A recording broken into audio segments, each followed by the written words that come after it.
Оролдоон цаг 2 дугаар цэцэрлэгийн багийн бэ бүлгийн хүүхдүүд өнхрөөш үлгэр.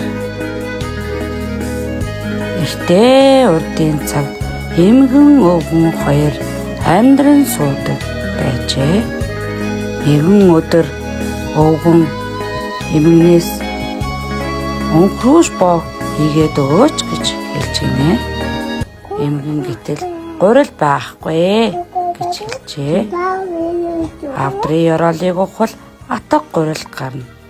Савны ёроолыг ухвал шанаг гурил гарна гэж хэлээд тэд өнхрөөш боо хийхээр болчихно.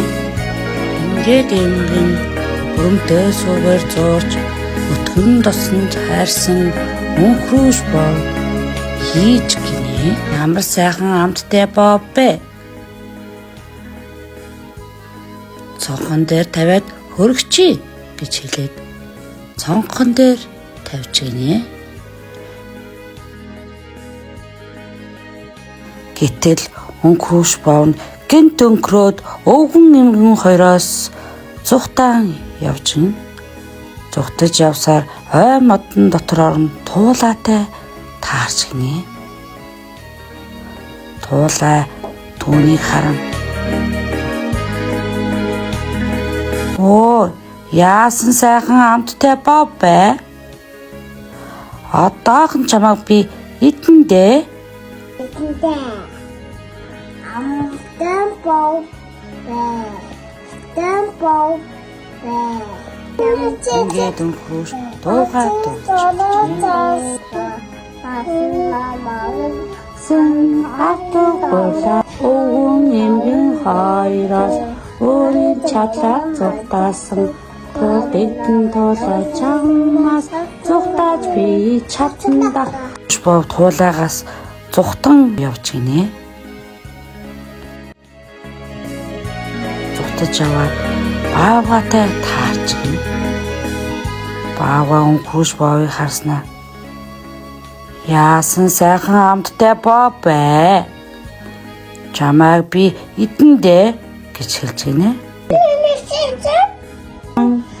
Ингээд өнхрөөш боо нөх тугаа дуулж өгөн.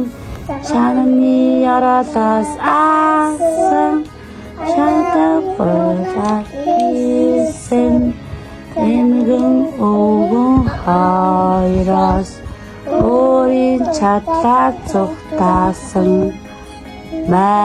баавга чамаас зүхтааж би чадна. Ингээд баавга хоогүй хоцорч гинэ. Өнхрөөш боо өнхөрж яваад үнэгтэй таарч гин. Үнэг өнхрөөш боовыг хараад "Хөөе, яасан сайхан амттай боо бэ? Чамайг би идэндээ." Өнхрөөш "Хөөе, үнэг ихчээ, та намайг битгий идээчтэй. Би танд дуу дуулж өгье." Ингээд өнхрөөш боо өнөөх дуугаа дуулж өгөв.